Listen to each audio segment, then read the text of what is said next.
네, 통역 입문 두 번째 2차 시 강의 시작하도록 하겠습니다. 사실 여러분들 통역 1차 시에서 했던 거 기억이 나세요? 네, 전통적인 통역의 영역과 새로운 시대적인 사회적 전환을 통해서 맡게 된 지역사회 통번역, 통역, 이것의 차이에 대해서 여러분들하고 잠깐 이야기를 했었어요. 자, 이렇게 통역의 어떤 분류, 차이 이런 것들을 여러분들하고 이야기해 가면서요. 오늘 2차 시에서는 지역사회 통역의 정의, 그리고 지역사회 통역의 특수성, 지역사회 통역사의 역할, 이런 것들을 좀 이야기해 보려고 합니다. 자, 지역사회 통역은 앞에서 이제 잠깐 이야기했었죠. 회의 통역, 국가 통역, 회의 통역에 대응되는 개념으로서 국가 통역과 회의 통역은 어떤 통역이에요? 두 언어가 만나는 곳에서 두 문화가 충돌하는 현장이에요. 즉 A 언어를 쓰는 사람과 A 언어를 쓰는 사람은 A 문화를 가지고 오고 B 언어를 쓰는 사람은 B 문화를 가지고 와서 그 문화와 언어가 같이 충돌하는 현장이라면 지역사회 통역의 개념은 무엇이냐? 문화가 A 문화든지 B 문화든지 하나의 고정된 문화가 있는 거예요. 그래서 우리가 이것을 TC라고 합시다. 타겟 컬처가 있는 거예요. 이미 정해진 컬처. 여기에서 A 언어와 B 언어가 충돌하는 거죠. 그러니까 문화적 베이스는 뭐예요? 문화적 베이스는 이미 하나가 정해져 있는 거예요. A 언어든 B 언어든. 자, 이렇게 어떤 지역, 하나의 사회와 지역이 이렇게 정해져 있다고 해서 지역 사회가 정해져 있는 통역이라고 설명을 하는 겁니다. 자, 그러면 이렇게 지역 사회가 하나로 정해져 있다라는 거, 이렇게 A 지역과 A 언어의 A 문화와 B 언어의 B 문화가 충돌하는 현장이 아니라 공통된 하나의 문화, 지역 사회 문화 안에서 A 언어와 B 언어가 충돌하는 것이라고 한다면 그동안에 우리가 전통적으로 20세기에서 이야기했던 회의 통역이나 국가 간의 통역과는 다른 어떤 특수성을 갖고 있다는 거죠. 그런 것을 우리가 이야기해보고 이런 위치에서 활동하는 사람들의 역할이 어떤 건지 논의를 해보자. 이 정도가 오늘 2차 시의 내용이 되겠습니다. 자, 지역사회 통역의 정의. 지역사회 통역은 뭐냐? 우리가 살아가는 지역사회 내에서 우리가 살아간다라는 것은 우리의 생활 범위죠. 우리 생활 범위 안에서 관공서, 병원, 법원, 경찰서 등등등등 이런 기관의 필요로 인해서 이루어지는 통역을 말합니다. 사실 여러분이 요즘에 뉴스에서도 많이 듣죠. 여러분도 이제 우리나라죠. 우리나라에 와서 우리나라 시민으로 이렇게 같이 한국 사람으로 살아가고 있는 이 가운데서도 또 여러분들이 무엇을 느껴요? 여러분의 출신국의 사람, 출신국의 문화에 대한 그런 감정이 남아있죠. 정치성이라고 우리가 이중 정체성이라고 얘기를 하는데 여러분 베트남 사람이 여러분 중에서 베트남에서 오신 분들 계시죠? 여러분들 중에서 근데 베트남 사람이 어떤 사고를 당해서 경찰서에 잡혀갔어요. 그러면 그 사람이 의사소통이 안 돼서 피해를 보겠다 그러면 여러분 가시겠어요? 안 가시겠어요? 당연히 여러분 가시겠죠. 가서 도와주시겠죠. 도와줘야죠. 자, 이런 현장이 너무나 많다라는 겁니다. 한국에 지금 현재는 약 5%에서 7%가 외국인이라고 해요. 한국 전체 전 국민의 5%에서 7%.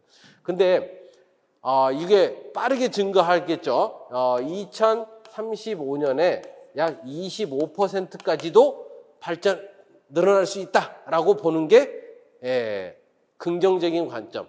그러니까 글로벌 사회의 어떤 변화를 바꿀 수 없다고 보는 관점에서는 한국 사회는 25%까지는 갈 거야라고 이야기를 하고 있어요. 네, 25%까지 갈 거라고 생각을 하고 있어요. 이렇게 사회 정치적인 큰 변화가 없다면 바로 25%까지 갈 수도 있겠죠.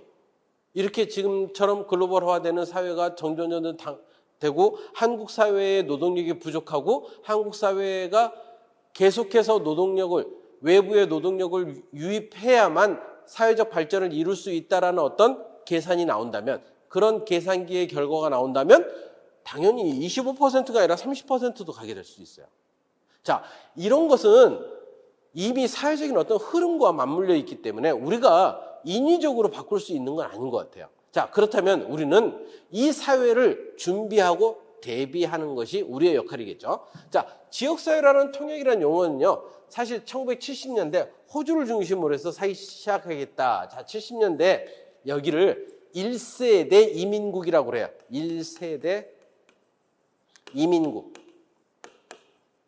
자, 1세대 이민국의 대표적인 나라, 호주, 캐나다, 또 미국, 또 영국, 프랑스, 뭐 이런 나라들이에요. 1세대 이민국들이죠.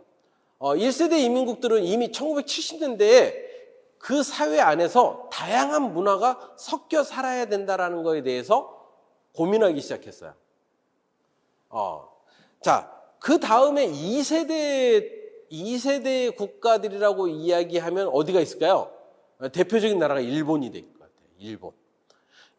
우리 옆에 있지만 우리보다는 10년에서 20년 정도 빨리 다문화를 받아들였죠.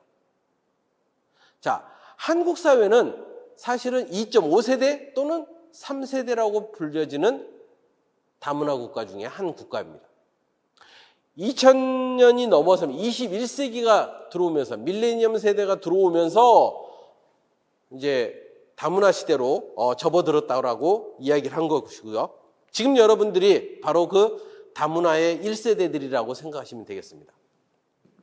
자, 즉석 통역, 대화 통역, 연계 통역, 공공 서비스 통역 등 조금씩 다르게 사용하고 있어요. 이 사회 안에서 이 통역이 무슨 통역이냐라고 하면, 이거 대화 통역이에요. 그냥 즉석에서 지금 당장 필요하니까 그냥 하는 그런 통역이에요. 아니에요. 공공 서비스를 위해서 하는 통역이에요. 뭐 이런 정도로 이야기하고 있지만, 전체적으로 이런 한 사회 안에서, 지역사회, 정해진 지역사회 안에서 전체적으로 그 사회를 위해서 운영하기 위해서 하는 통역을 우리는 지역사회 통역이라고 이렇게 이름을 붙이고 있는 겁니다. 그래서 지금 이 강의를 듣고 있는 여러분들은 사실 지금 여러분들이 활동하는 그 모습들이 어떤 모습이냐? 바로 지역사회 통번역사로서 성장해 가고 있는 모습들이에요. 앞으로 더 성장할 수도 있고요. 또는 이제 시작할 수도 있고요. 첫 단계일 수도 있고요. 다양한 모습들로 이야기할 수 있을 것 같습니다. 자, 한국의 지역사회 통번역의 현황. 사실 한국의 지역사회 통번역이라는 개념은요, 그렇게 빨리 자리 잡지를 못했습니다. 사실 2000년에 이미 이주 여성들이 1990년대에 많이 들어오기 시작했어요. 그러니까 여러분처럼 결혼을 목적으로 해서, 결혼을 통해서 한국 사회로 유입되는 사람들이 빠르게 늘어난 것은 1990년대 중후반. 그것도 처음에는 중국 중심으로 가다가 다음에 베트남, 중앙아시아 이렇게 이제 확대가 됐는데요. 이런 어떤 여러분들을 포함해서 이런 세대들을 준비하기 위해서, 한국 사회에서 같이 살아가기 위해서 그런 준비를 목적으로 사실은 2000년대 초반부터 계속 이야기가 나왔었어요. 이분들을 도와줄 수 있는, 여러분들을 도와줄 수 있는 그런 통역과 번역의 시스템이 필요하다. 그리고 이분들이 한국에 정착하기 위한 지원을 해야 된다. 이런 이야기들이 계속 있어 왔지만, 사실은 통역사와 번역사라는 기존의 회의 통역이나 지역 국가 간 통역의 이 통번역사들의 벽이 너무나 높아서 쉽게 그것을 말하지 못했죠. 근데 이제 처음 2009년에 당시에는 이제 복지부, 여성가족부가 있었다가 다시 복지부로 통합이 됐다가 이런 여러 가지 정부 기관의 통폐합이 있었는데, 아무튼 2009년에 처음으로 한국 사회의 다문화 가정을 위한 이런 통번역 서비스가 필요하다라는 것이 처음 이야기가 됐어요.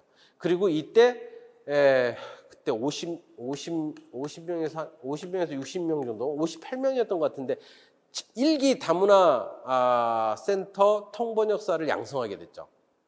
그리고 이제 그들이 사실 맡은 게 한국 사회에서는 공식적으로 첫 지역사회 통역사였을 거예요.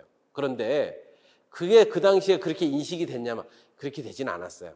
그냥 기본적인 통역사와 번역사의 어떤 위치들이 있었기 때문에 어떻게 자꾸 말했어요. 어떻게? 이것은 다문화 가족만을 위한 것이다. 우리 지역사회를 위한 게 아니다. 라는 어떤 제한적인 범위를 자꾸만 심으려고 했죠. 아무튼 한국 지역사회 통역의 시작은 그랬던 것 같아요. 미미했습니다.